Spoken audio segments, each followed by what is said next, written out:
오은정 집사님이 오시다가 이렇게 눈에 미끄러져가지고 미끄러우신 게 아니고 아니 가까이 보세요. 브레이크가 좀 안 들어서 다시 돌아가셨대요. 그래서 네, 연락이 와가지고 제가 대신 큰일 날 뻔했네요.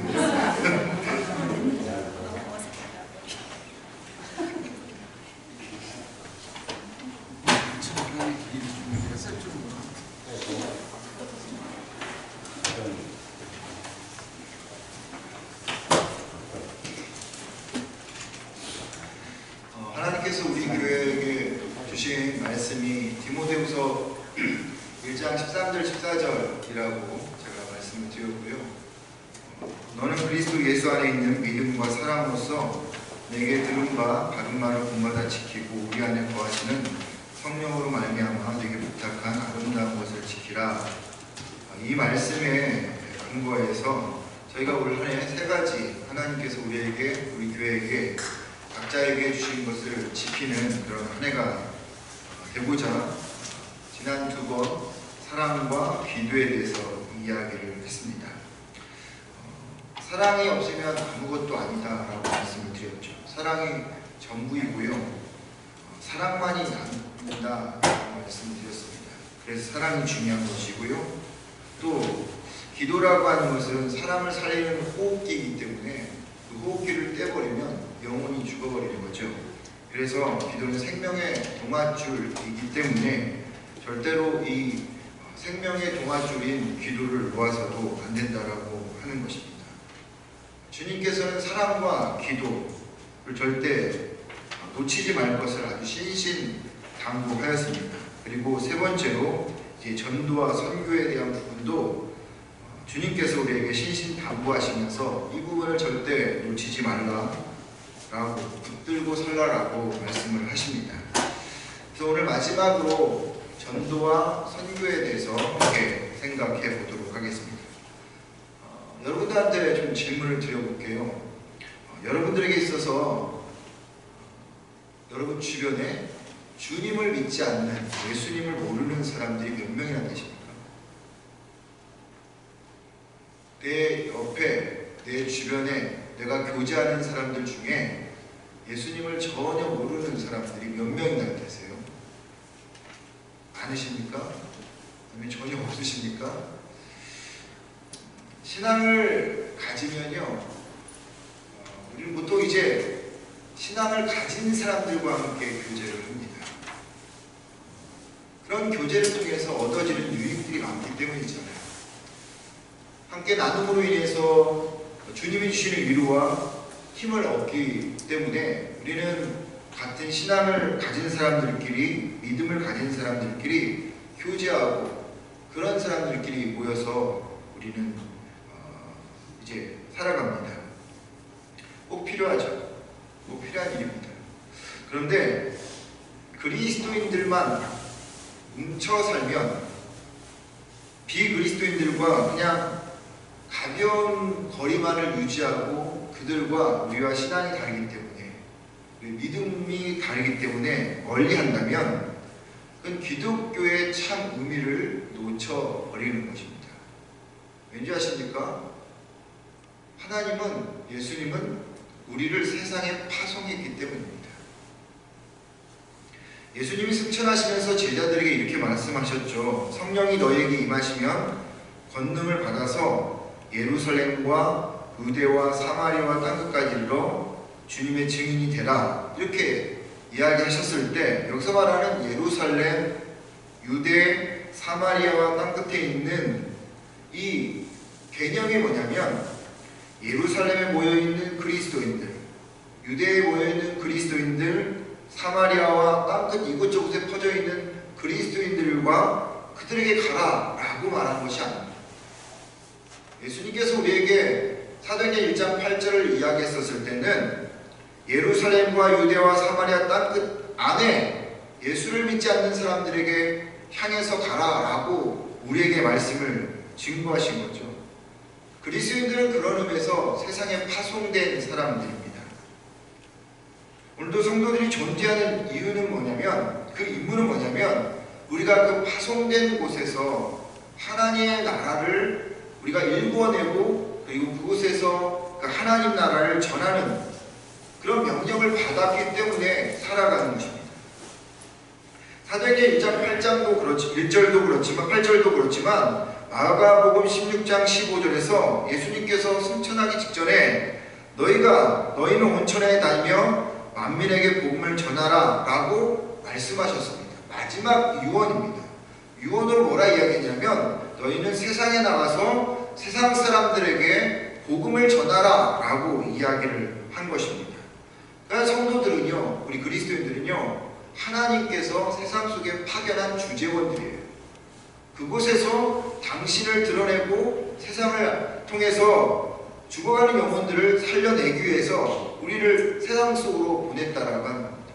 그러니까 성도들끼리만 모이면 온실 속의 화초처럼 되어버리고, 그래서 정말로 하나님이 주시는 그 능력들을 이 땅에서 살아가지 못한다라고 하는 것입니다. 세상이라는 거친 들판에서 야성을 키우면서 끈질긴 생명으로 살아가는 그 잡초처럼 살아가는 것이 바로 그리스도인이어야 한다는 거죠. 그런 의미에서 저도 참 하나님 앞에 많이 회개합니다. 왜냐하면 제 주변에는 다 목사님 그리고 예수 믿는 사람들이 대부분이거든요. 그렇기 때문에 제가 가능하면 전도하려고 무척이나 노력합니다. 예수 믿지 않는 사람들에게 가서 하나님 말씀을 전하기도 하고, 예전에 권사님들하고 같이 가다 보면 아주 전투적인 사람들이 종종 있어요. 이 밴쿠버 땅에도 예수에 대해서, 교회에 대해서 아주 전투적인 사람들이 있어서 그분들과 막 싸우다 보면 그분들을 좀 이해하기도 하지만 또 때로는 그들이 오해하는 것도 있다라는 것을 알아서 그 부분에 대해서 이야기하기도 합니다. 그렇게 아주 투쟁적으로 살아가면서, 그래서 야성을 키우면서 끈질기는 생명으로 살아가는 사람들이 성도들이어야 하는데, 우리는 그냥 우리끼리 유상종으로 모이듯이 모여 살아가고 있다라고 하는 것입니다. 여러분, 오랫동안 그렇게 살다 보니까 주변에 예수 믿는 사람들이 없어요. 점차적으로 믿지 않는 사람들이 오는 것이 불편해지고, 그리고 그 사람들이 더 오지 않기를 바라는 마음도 있습니다. 그러다 보니까요, 우리들끼리 모이고 우리들끼리 살다 보니까 교회 하나님께서 주신 사명과 그 선교적인 임무를 잃어버리고 살아가게 되는 것이죠. 그렇게 돼서 여러분, 모여서 있다 보면 나중엔 사도행전 8장에 나오는 예루살렘 교회가 큰 혼란을 당하는 문제가 생겨나게 되어 있다는 것입니다. 무슨 얘기냐면, 교회는 선교적인 사명으로 살아가야지 우리끼리 우리 공동체로만 모여 살다 보면 하나님께서 그것을 원하는 것이지 않기 때문에 언젠가는 그것을 틀어버린다라고 하는 것입니다. 바울은 실라와 디모데와 함께 지금의 터키인 이 소아시아 지역 동쪽이었던 부르기아와 갈라디아를 향해서 갑니다. 동쪽으로 가다가 무시아라는 그런 도시를 만났는데, 그곳에서 다시 북쪽 비두니아로 올라가려고 했는데, 성경에 말하는 것처럼 예수의 영 성령님이 그들의 길을 막아버립니다. 북쪽으로 올라가려고 했는데 그 길을 막아버리는 것이죠. 무시아 앞에 이르러 비두니아로 가고자 했을 때 예수의 영 성령님이 허락하지 아니하신지라. 부르기아와 갈라디아와 비두니아는 이 바울이 1차 전도 여행 때 갔던 곳입니다. 그리고 나서 바울이 다시 계획을 했어요. 1차 전도 여행 때 이곳을 다시 한번 둘러보자, 그런 생각으로 그렇게 가려고 했었던 것입니다. 이 말은 바울의 머릿속에는, 마음속에는 아시아, 터키 지역만 있었지 저 에게를 건너서 유럽이라는 나라는 그 마음에, 그 생각에는 절대 없었던 것이었어요. 그런데 성령이 딱 이 무시아에서 막아버립니다. 그래서 북쪽으로 올라가지 못하고 자꾸 올라가고, 성경은 안 나왔는데 올라가려고 막 노력했겠죠. 근데 안 되는 거예요. 저 일들이 생겼겠죠. 그래서 결국 방향을 틀어서 밑으로 내려옵니다. 서쪽의 끝쪽인 드루아라고 하는 곳으로 이 방향을 틀습니다. 드루아라고 하는 이 지명은 트로이입니다. 그리스 로마 신화에 나와는 트로이 전쟁의 배경이 되었던 트로이, 즉 터키의 서쪽 끝 지역입니다. 그리고 그 지역을 넘어서 에게를 넘어가면 마게도냐, 유럽 첫 땅이 등장하는 것이죠. 유럽의 발칸반도와 아시아를 연결해주는 그 트로이에, 그곳에 성령님께서 몰아가신 것입니다. 그렇게 바울 일행이 디모데와 실라와 함께 트로이에 머물게 되었습니다. 근데 꿈을 꿉니다. 환상을 보게 되죠. 마게도냐의, 즉 유럽의 첫 지방이, 그러니까 헤라데의 첫 지방이 비시주이듯이 유럽의 첫 지방이 마게도냐인데, 그 마게도냐에서의 한 사람이 나타나서, 누구인지는 모르죠. 환상에서 건너와서 우리를 좀 도와주십시오, 우리를 좀 도와달라고 손짓을 합니다. 학자들은 이 사람이 누굴까? 어떤 분은 이 알렉산더 대왕이었다라고 이야기도 하지만, 좀 뭐라고 할까요? 이 말씀에 이렇게 딱 아구가 맞이 떨어질 수 있는 것은, 이 사람은 루디아였다라고 이야기를 합니다. 루디아였을 것이다. 왜냐하면 14절에 가보면 이 바울이 소아시아를 떠나서 유럽의 첫 마게도니아 지방에 들어갔을 때 그 지역이 빌립보인데, 그 빌립보에서 만난 여자가 루디아였고, 그 루디아에 의해서 빌립보라고 하는 교회가 세워졌기 때문입니다. 그래서 학자들은 이야기하기를, 바울이 트로이에서 환상을 보았을 때 이 환상에서 나왔던 사람이 누구였느냐? 루디아였을 것이다 라고 말하는 거죠. 이 루디아는 나중에 빌립보 교회뿐만 아니라 투아디아라고 하는 그런 교회에 또 세운 여인이었습니다. 두 교회를 세웠던 여인이었죠. 그렇게 환상을 보고 바울이 드디어 터키에서 떠나서 에게를 넘어서 발칸반도인 유럽으로 향하게 됩니다. 역사학자 A.J. 토인비가 이 바울이 타고 간 배를 두고 이렇게 말합니다. 바울이 타고 간 배는 유럽의 문명을 싣고 간 배였다. 그만큼 바울의 일행이 에게를 넘어서 유럽으로 넘어갔던 이 역사는 기독교 역사에서 뿐만 아니라 세계 역사에서 가장 큰 획을 그었던 중대한 사건일 수밖에 없다는 것입니다. 후대 사람들은 이렇게 평가합니다. 바울을 위대하게 평가하고, 또 성경 또 11절을 보면은 간단하게 바울의 일행이 유럽으로 넘어갔다라고 이야기를 합니다. 근데 여러분, 당사자였던 바울은 어떠했을까요? 우리야 뭐 후대 사람들이 위대한 사람이었다고 평가하고, 성경이 간단하게 그냥 소아시아 그 서쪽인 트로이에서 빌립보로 넘어갔다라고 이렇게 언급만 되어 있지, 그 바울의 심적인 상황을 이야기하지 않기 때문에 모르는데, 당사자인 바울은 여러분 어떠했을까요? 얼마나 많이 고민하고 갈등했을까요? 왜냐하면 바울은 한 번도 유럽을 넘어가 본 적이 없었습니다. 소아시아가 그에게 있어서는 전부였습니다. 그냥 생소한 땅이고 미지의 땅이었던 거죠. 예수님의 제자들도요, 절대로 예수님께서 땅 끝까지 이르러 복음의 증인이 되리라 이 말씀을 들었을 때 그 땅 끝이라는 게 예루살렘이나 결국 터키 지역 그 정도였지, 저 멀리 유럽이라고 하는, 그렇게 유럽으로 넘어가라고 하는 그 상상을 해본 적이 없었다라고 하는 것입니다. 꿈에도 꾸어보지 않았던 땅, 유럽 땅이었습니다. 그러니 여러분, 이 바울이 예수님의 제자들도 생각하지 못했던 이 바울 동일하게 얼마나 갈등하고 고민이 됐겠어요. 더욱이 여러분, 바울은요 1차 전도여행 때 성령에 의해서 이끌림을 받아서 돌아다녔습니다. 그리고 2차 전도여행도 지금 성령에 의해서 이끌려서 여행 중이었어요. 그러니까 자기가 이 비두니아와 갈라디아와 그리고 그 북쪽 지역인 그곳으로 비두니아까지, 부르기아, 갈라디아, 비두니아까지 이 모든 계획을 성령님에 의해서 가고 있는 중이었어요. 그냥 뭐 나쁜 짓 해서 가고자 하는 것도 아니었고 도망가는 것도 아니고 성령의 인도함 따라 가고 있었다는 거죠. 그리고 1차 전도여행 때 그렇게 했으니까 2차 전도여행 다시 돌면서 그 사람들을 축복하고 위로하고 그리고 돌보라고 하는 뜻인가 보다 하고 그렇게 가고 있었는데 막아버렸다는 것입니다. 이쯤 되면 우리는 보통 이렇게 생각하죠. 성령님에 의해서 움직이는 우리들, 하나님의 말씀에 따라 열심히 살아가는 우리들은 내가 뭐 나쁜 짓도 하지 않았는데 왜 하나님께서 지금 이 길이 나쁜 것도 아니고 옳은 길이고 또 그 일을 해야 하는데 왜 막으실까 하고 무시하는 경우가 종종 있을 수 있어요. 둔감해지거나 아니면 그 상황에서 막 어거지를 써서 몰아갈 수도 있었다라고 하는 것입니다. 어쩌면 바울도 비슷한 상황이었을 겁니다.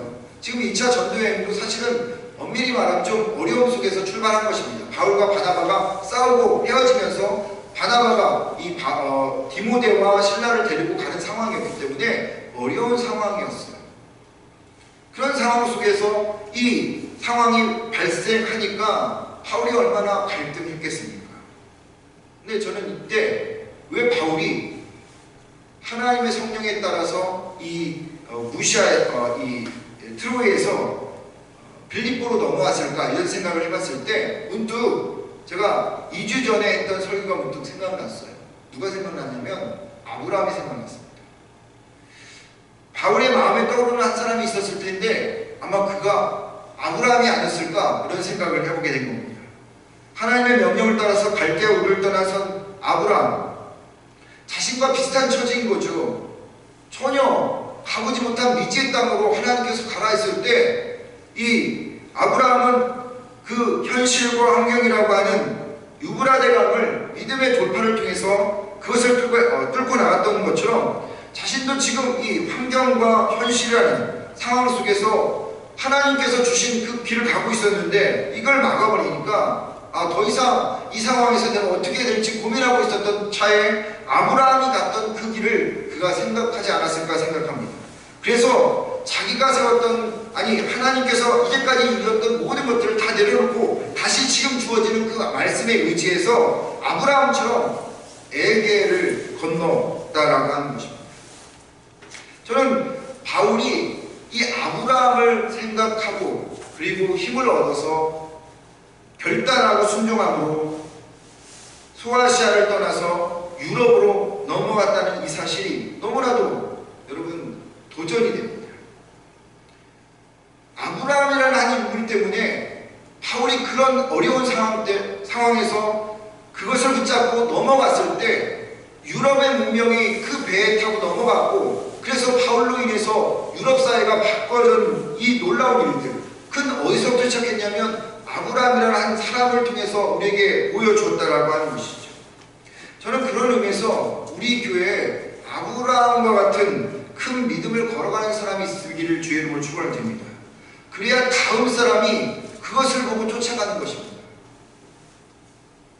바울에게는 아브라함의 믿음의 돌파가 길이 되었듯이 여러분들이 또 누군가에게는 믿음의 길이 되어지고 또 그들도 그런 동일한 상황에 겪었을 때 우리 교회 어느 권사님 그러셨지, 어느 집사님이 그러셨지, 어느 성도님이 저 상황 속에서 하나님의 말씀 붙잡고 그것을 뚫고 나갔었지, 그랬더니 하나님께서 함께 하셨지 라고 하는 것을 그들도 경험하고 동일하게 그 큰 믿음의 발걸음을 걸어가는 역사가 일어나야 된다라고 하는 것입니다. 그런데 그것이 다른 누구가 아니라 여러분이 되셔야 된다는 겁니다. 내가 되어야 되는 거예요. 당신이 하라는 게 아니라 바로 내가 그 믿음의 큰 발걸음을 발 자체를 걸어가야 한다라고 하는 거죠. 저는 그런 의미에서 여러분들에게 도전합니다. 바울이 그 어려운 상황 속에서 믿음의 결단 성령에 따라 움직였지만 그에게 있어서 큰 믿음의 모델이 되었던 아브라함처럼 여러분들이 누군가에게 믿음의 모델이 되기를 주의 이름으로 축원을 드립니다. 저는 여러분들이 그렇게 도전하시기를 원합니다. 8절에서 루시아를 지나 드로아로 내려갔는데 또 10절에 보면 바울이 곧 마게도니아를 떠나기를 힘쓰리라 라고 말합니다. 무슨 말입니까? 자신의 이전 계획을 다 내려놓았다는 것입니다. 성령에 따라 움직였다는 것입니다. 신앙은요 내 기준이 아닙니다. 하나님 기준입니다. 잘 기억하십시오. 왜 힘들고 어려운 상황이 되면 왜 내 기준을 붙잡으려고 합니까? 하나님의 기준을 붙잡고 나가야 됩니다. 내 기준은요 언제든지 흔들릴 수 있다니까요. 근데 하나님의 기준은 안 흔들리기 때문에 그것을 붙잡고 나가는 것이 우리에게 필요하다고 하는 것입니다. 내 뜻에 따라 움직이는 것이 아니라 하나님의 뜻에 따라 움직이는 것이 우리에게 필요하다는 것이죠. 그런 의미에서 바울이 한 말, 하나님이 저 사람들에게 복음을 전하라고 우리를 부르신 일로 인정함이라. 이 말씀은 너무나도 중요한 말씀입니다. 하나님께서 우리에게 가라 한 그 명령을 우리가 들었을 때 그것을 따라 움직이는 것이 우리여야 한다라고 하는 것이죠. 제가 신학교 지원했을 때요, 오늘 본문이 시험 문제로 나왔었습니다. 사도행전 16장 6절부터 10절을 서술하라. 이걸 잘 쓰느냐 못 쓰느냐에 따라 떨어지고 안 떨어지고의 그런 상황이었는데, 제가 딱 보고 두 가지를 썼습니다. 첫 번째는 뭐냐면 이것이 교회의 사명이다라고 하는 것입니다. 교회의 존재의 목적은 건너와서 우리를 도우라는 사람을 그 손길을 붙잡는 것이다. 이것이 교회의 목적이다. 두 번째, 이 사명은 한국교회에게 주어졌다. 더 구체적으로 말하면 나에게 주어졌다. 예전에는 서양교회가 그 일을 했지만 이제는 내가 한국교회가 그 일을 해야 된다라고 딱 두 가지로 썼습니다. 합격했을까요? 안 했을까요? 모르겠습니다. 제가 제 이름이 제일 첫 번째 있더라니까요. 수석으로. 그래서 제가 제 이름 김주호잖아요. 그래서 기억님이 되어내가 제가 두 가지, 교회의 사명이고 이것이 한국교회의 사명, 이것이 우리 교회가 한국교회가 해야 된다라고 하는 것이죠. 교회의 존재의 목적은 한 영을 주님께로 인도하는 데 있습니다. 한 단어로 표현하면 전도입니다. 여러분, 교회는 뭘까요? 교회 이꼴 지저스 크라이스트입니다. 교회는 예수입니다. 예수님이 오신 목적은 무엇입니까? 영혼을 구원하기 위해서 오셨습니다. 하나님과 깨어진 관계를 회복시키기 위해서 이 땅에 오셨죠. 그렇다면 교회가 예수님이라면 예수님이 하신 그 일을 교회가 해야 되는 거 아니겠습니까? 그렇다면 교회가 세워진 목적은 한 영혼을 구원하는 일이라는 것이죠.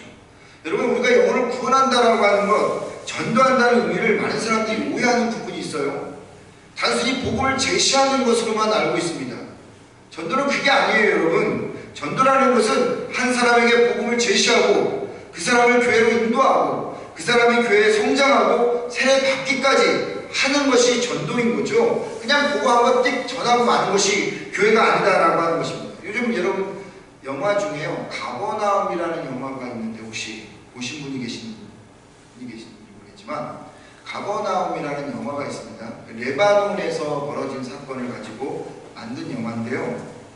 레바논에 자인이라고 하는 한 12살 된 꼬마가 있는데, 이 꼬마가 어떤 사람을 칼로 찔러서 감옥에 갔다가 나중에 재판장에 섭니다.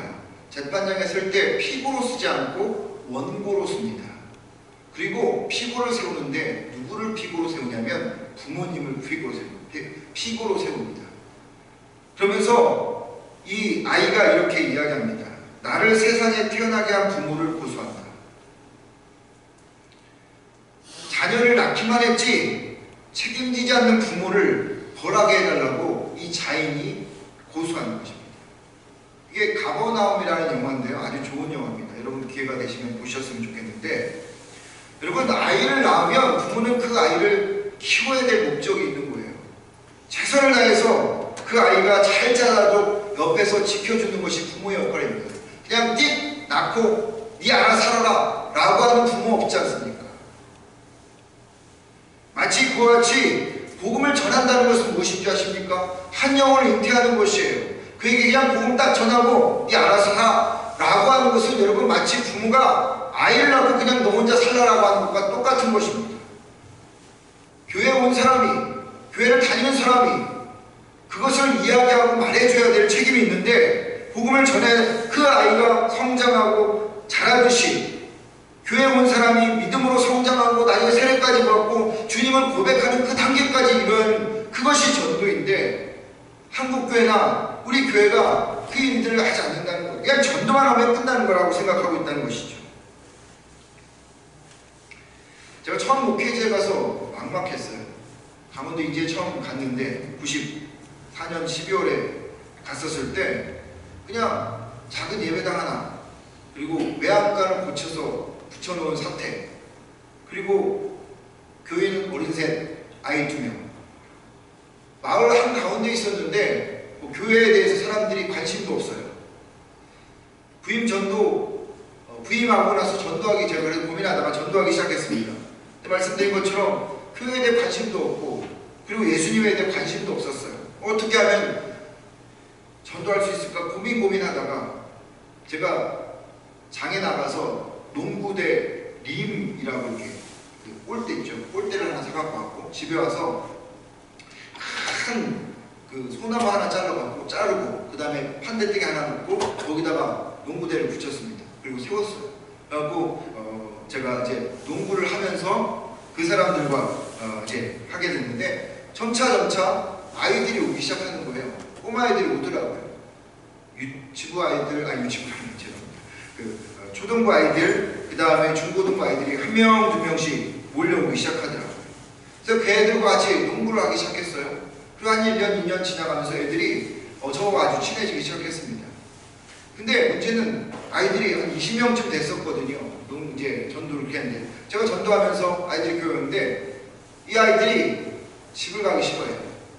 왜냐하면 대부분의 아이들이 결손 가정이었습니다. 그냥 할아버지 할머니 밑에서 크거나 홀로 부모 밑에서 크는 아이들이다 보니까 부모님들이 할머니 할아버지 농사 짓고 뭐 일하다 보니까 아이들이 관심이 없다 보니까 이 아이들이 집에 가도 전혀 할 데 없는 거예요.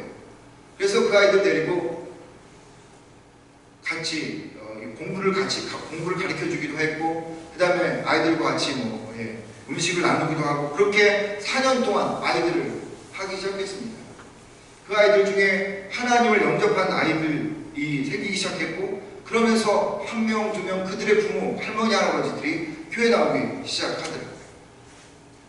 여러분, 교회의 목적은 한 영혼을 구하는 데 있는데 그 영혼이 하나님 앞에 온전히 자리 잡을 수 있도록 뿌리를 내릴 수 있도록 하게 하는 것이 교회의 전도, 복음을 전하는 그것이다 라고 하는 것을 우리가 잊지 말아야 합니다.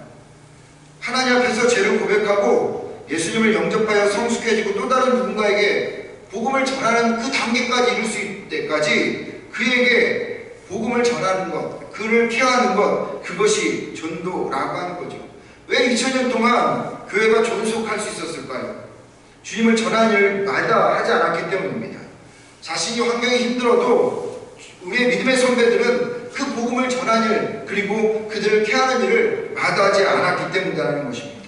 바울이 이렇게 이야기했습니다. 너는 말씀을 전파하라. 때를 얻든지 못 얻든지 항상 힘쓰라. 심지어 이렇게까지 말씀했습니다. 내가 복음을 전할지라도 자랑할 것이 없으면 내가 부득불 할림이라. 만일 복음을 전하지 아니하면 내게 화가 있을 것이다. 복음을 전하지 않으면 자신에게 재앙이 닥칠 것이라고 바울은 이야기합니다. 왜 이렇게 극단적으로 이야기했을까요? 그게 교회의 목적이기 때문입니다. 그것 때문에 예수님이 이 땅에 오셨기 때문인 것이죠.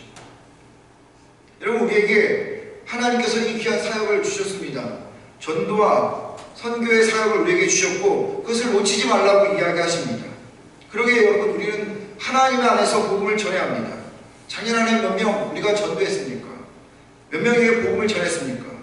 한 명이라도 여러분 전해보셨습니까? 삶으로 복음을 전하는 것도 중요하지만 입을 열어서 그 사람에게 복음을 전하는 것, 그것처럼 중요한 것은 없습니다. 바울이 이렇게 이야기합니다. 그들이 믿지 아니하는 일을 어찌 부르리요? 듣지 못한 일을 어찌 믿으리요? 전파하는 자가 없이 어찌 들으리요? 많은 사람들은요, 내가 아주 거룩하게 살고 내가 아주 멋지게 살면 다른 사람들이 나를 보고 예수를 믿을 것이라고 이야기를 하지만 그렇습니다. 그렇게 할 수도 있어요. 그런데 그 사람들에게 예수는 그리스도이십니다. 예수님이 당신을 위해서 죽으셨습니다. 당신은 예수를 믿어야 합니다 라고 이야기하지 않으면 그 사람들은 절대 예수를 믿지 않는 경우가 더 많다는 것입니다. 사람들은 예수 그리스도를 누구인지 모르고 교회가 어떤 곳인지 모르기 때문에, 듣지 못했기 때문에 하나님에 대해서 잘못 오해하고 교회에 대해서 잘못 오해하고 성도들을 오해하게 돼서 결국 여러분 하나님과 더 멀어지게 되어져 있다는 것입니다. 지금도요, 여전히 우리를 향해서 와서 건너와서 우리를 도우라라고 이야기하는 사람들이 있습니다. 그 음성이 들리십니까? 안 들리시면요, 영적인 안테나를 세우셔야 됩니다. 주파수가 있잖아요. 주파수가 있어서 그래서 그 주파수를 잡아내는 것처럼 사람들이 우리를 향해서 저 영혼이 웃지마, 저 사람이 그냥 웃지마, 우리를 향해서 손짓하면서 와서 우리를 도우라고 하는 그 주파수를 우리가 들어야 됩니다. 어떻게 됐습니까? 그 사람이 손짓하고 있는지, 그 사람이 우리를 향해서 막 눈물을 흘리고 있는지 어떻게 합니까? 기도해보면 합니다. 기도하면 하나님께서 우리에게 그 마음을 주셔요. 저 사람이 울고 있는지, 저 사람이 웃고 있는지. 여러분, 영적인 안테나를 맞춘다는 것은 기도하는 것입니다. 하나님 앞에 기도하면 기도할수록 하나님께서 우리에게 그 영적인 안테나를 맞춰서 그 사람의 음성을 듣게 하게 하신다라고 하는 것입니다. 건너와서 우리를 도우라. 지금도요, 얼마나 많은 사람들이 우리를 향해서 외치고 있는지 모릅니다. 그들에게 입을 벌려서 예수는 그리스도라고 이야기하는 이 사역이 교회의 존재의 목적이요, 우리가 오늘 주님 앞에 예배드리는 목적이라고 하는 것입니다. 저는 여러분 올 한해 그런 기도를 하고 있습니다. 하나님, 올 한해 우리 교회에 10명의 가정이 하나님 앞에 전도되어 올 수 있도록 해 주십시오. 기도하고 있어요. 그리고 제가 그렇게 할 겁니다. 그렇게 나가서 전도할 겁니다. 하나님께서 우리에게 주시는 그런 영혼들이 있기 때문에 그렇습니다. 이 전도를 확대한 것이 뭡니까? 선교죠. 그래서 전도와 선교는 같은 거예요. 전도 다르고 선교 다른 것 아닙니다. 우리 한국 사회가 어떻게 복음을 받아들였는지 잘 아실 텐데, 모르는 분들을 위해서 좀 설명을 드리겠습니다. 1866년 대동강 변에 잘 아시는 제너럴 셔먼호라고 하는 배가 올라왔습니다. 무역하는 배였죠. 근데 거기에 누가 타고 있었냐면 토마스라고 하는 선교사님이 미국에서 파송된 장로교 선교사님이 그 안에 타고 있었습니다. 그런데 이 셔먼호 선장이 이현익이라고 하는 한국 군인을 잡아다가 막 이제 억압하고 그리고 강압적인 행동을 하니까 이 격분한 조선 군인들이 이 제너럴 셔먼호를 파괴시켜서 침몰시켜버립니다. 그리고 거기서 누구를 잡아오냐면 이 토마스 선교사를 대동강 변에다가 세웁니다. 그리고 그에게 그를 이제 참수하는 거죠. 목을 잘라버립니다. 근데 그때 이 토마스 선교사님이 누구에게 책을 한 권 줍니다. 그리고 거기서 목이 잘려져 나가 죽어요. 그로부터 33년에 지난 후에 1899년에 마포삼년이라고 들어보셨나요? 마포삼년이라고 하는 선교사님, 그러니까 마펫이라고 하는 선교사님이 한국 이름으로 바꿔서 마포삼년로 활동을 했는데, 그 마포삼년 선교사님 앞에 어떤 한 사람이 왔습니다. 그러면서 선교사님, 어떻게 하면 좋습니까? 왜 그렇습니까? 제가 33년 전에 대동강변에서 토마스 목사님이라는 분을 목을 자른 그런 분이었습니다. 제가 박춘권입니다. 성경을 그분이 나한테 작은 보따리를 하나 줬는데 그 안에 성경이 있어서 그것을 읽다 보니까 내 마음이 너무 찔려서 도저히 내가 이대로는 못 살겠다라고, 그래서 마포삼년 선교사님에게 찾아온 것이죠. 여러분, 이 박춘권으로 인해서 복음이 한국 사회에 처음에는 이 토마스 선교사님에 의해서 복음이 들어가기 시작했고, 그리고 박춘권이라고 하는 사람을 통해서 확대되었습니다. 그 복음을 받아들인 사람 중에 또 한 사람이 누구였냐면 박영식이라고 하는 사람이 그 당시에 그 성경을 떠나 받았어요. 몇 권 받아갖고 집에 갔습니다. 근데 이것이 뭐 서양 말로 쓰여 있기 때문에 뭘 어떻게 알았겠어요? 죄송합니다. 그것이 이제 번역되어가고 한국말로 되었는데 그것을 가지고 집으로 돌아왔어요. 그리고 나서 그것을 자기 집에 여관을 하고 있었는데 여관에 도배지로 다 그냥 문을 발라버리는 것이죠. 문을 다 바르고 천장 사방팔방 다 도배를 했었어요. 그러다 보니까 여기에 들어온 손님들이 있을 거 아니에요. 손님들이 그걸 보면서 예수를 믿기 시작했다는 겁니다. 그 중에 누가 있었냐면 홍신길이라고 하는 사람이 있었는데, 이 사람이 잠자다가 성경을 읽고 예수를 영접합니다. 그리고 교회를 세웁니다. 그 동생도 예수를 믿고 장로가 되고요. 또 그곳에 머물렀던 김영섭이라고 하는 사람은 천도교의 사람이었는데 그 사람도 회개하고 예수를 믿게 됩니다. 또 박영식이라고 하는 사람은 그것을 보고 나서 회개하고 집으로 돌아가서 교회를 세우기도 합니다. 여러분, 이처럼 복음이 한국 사회에 그렇게 들어왔어요.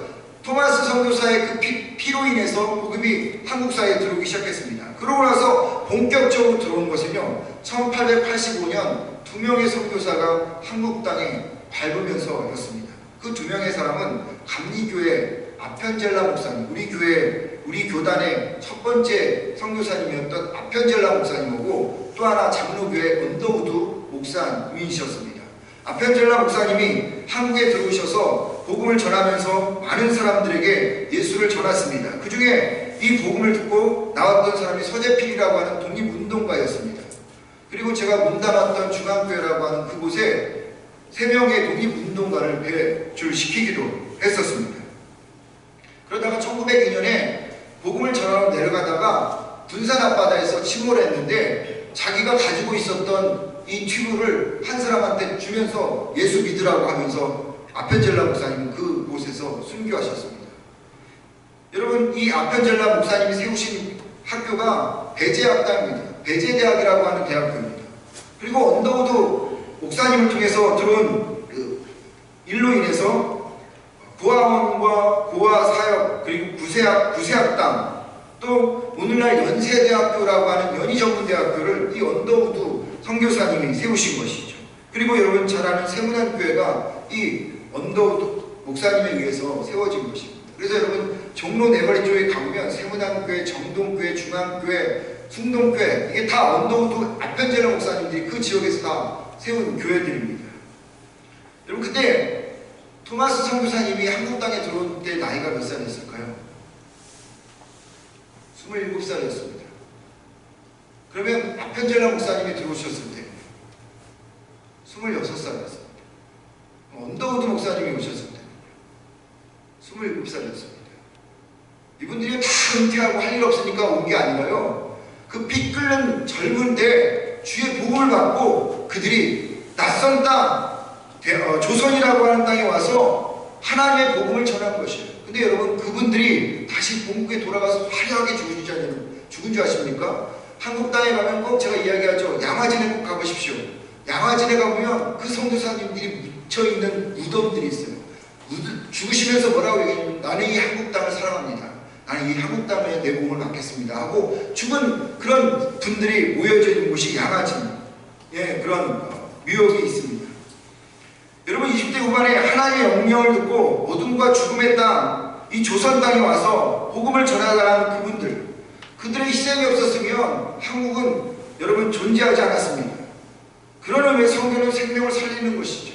더 나아가서는 나라를 살리는 것입니다. 조선이요, 선교사의 복음을 받아들이지 않았으면 오늘 대한민국이라는 나라가 세워지지 않았을 것입니다. 제가요, 그러니까 전도사 때 한 친구가 시골에서 논산에서 올라왔습니다. 형제가 올라와서 신앙생활을 하는데 참 다른 애들과 다르게 두 형제만 살고 있어서 너무 마음이 안 짠하고, 그래서 참 이렇게 돌보기를 제가 했었어요. 잘 이제 복음도 전하고, 유달리 그 친구들에게 눈이 많이 가더라고요. 그래서 데려가서 밥도 먹이고 같이 목욕탕에도 가고, 나중에는 제가 저희 집에 한 6개월 살게도 하고 했던 그런 친구였어요. 근데 이 친구가 유달리 대학 입시를 볼 그 즈음에 일본을 너무 좋아하더라고요. 근데 일본 문화 뭐라고 하면 대사관인가, 거기 가갖고 뭐 시험도 보고 뭐 이런 자료도 가져오고, 그래서 참 희한하다. 너는 왜 대학 입시는 안 보고 왜 일본 걸 이렇게 하냐고. 자기 일본 이게 너무 좋다고. 근데 그가 예수를 만나고 나서요, 그리고 나서 나중에 보니까 지금 일본에 가서 선교사를 하고 있습니다. 그래서 제가 어느 날 그 친구한테 얘기를 했는데, 나중에 그 친구가 여기 지금 주님의 제자교회 부목사로 있거든요. 그 친구를 통해서 들은 얘기인데요, 후쿠시마가 원전이 터졌을 때 모든 사람들이 다 도망갈 때 이 친구가 자기는 일본 사람들을 살려야 된다고 그 땅에 그냥 남아 있겠다고 했다고 합니다. 지금까지 남아 있어요. 근데 괜찮더라고요. 열심히 잘 사역하고 있는데, 저는 그걸 보면서 하나님께서 한 영혼을 살리니까 그 영혼이 일본 땅을 위해서 그렇게 몸을 들여서 헌신하고 있구나라는 것을 제가 그때 기억했습니다. 젊은 청년들을 위해서 조선이 어둠에서 빛의 나라로, 한 청년이 후쿠시마 그 원전이 터진 상황 속에서도 끝까지 일본을 사랑하겠다고 남아있는 그 이유가 무엇이냐, 그 나라를 살리겠다고 하는 그 이유가 무엇이냐, 하나님께서 이 땅을 향해서, 자신을 향해서 목숨을 내놓았던 것을 그들이 경험했기 때문이라는 것입니다. 그들도 건너와서 우리를 도우라는 그 하나님의 손짓을 그들이 보았기 때문이라는 것이죠. 그리고 그들은 그 음성을 외면하지 않고 그들에게 나간 것입니다. 여러분, 교회의 목적이 무엇입니까? 전도이고 선교입니다. 그래서 바울은 하나님이 저 사람에게 복음을 전하라고 우리를 부르신 일로 인정함이라 라고 이야기한 것입니다. 여러분, 주님이 우리 교회를 세우시고 여러분과 저를 주님의 자녀로 세우신 이유는 우리의 안위만을 위해서 세운 것이 아님을 기억하십시오. 죽어가는 영혼을 위해서 우리를 부르신 것입니다. 그리고 그 사명을 맡기신 것입니다. 그리고 신신당부하셨습니다. 제발 이것 놓치지 말라고. 그리고 교회와 그리고 그것을 향해서 우리가 나가야 한다고 말하고 있는 것이죠. 저는 여러분 올 한 해 우리 교회가 이 전도와 선교에 더 힘쓰는 교회가 되기를 소망합니다. 위에서 함께 기도하고 물질로 돕고 그들을 향해서 직접 나가기도 하는 일을 우리가 해야 하겠습니다. 지금도 우리를 향해서 건너와서 우리를 도우라 라고 하는 그 영혼의 손짓들을 우리가 봐야 합니다. 그 손짓들이 보이셔야 합니다. 그들을 향해서 눈물을 흘리셔야 되고 그들을 향해서 국률한 마음을 가지셔야 합니다. 그래야 교회가 살고 내가 사는 것입니다. 그리고 하나님께서 이 땅에 우리를 보내신 목적대로 살아가는 것입니다. 바라는 것은 여러분과 제가 그 일을 감당하는 이 한 해가 되기를 주의 이름으로 축원을 드립니다. 우리 말씀을 생각하면서요, 찬양합니다.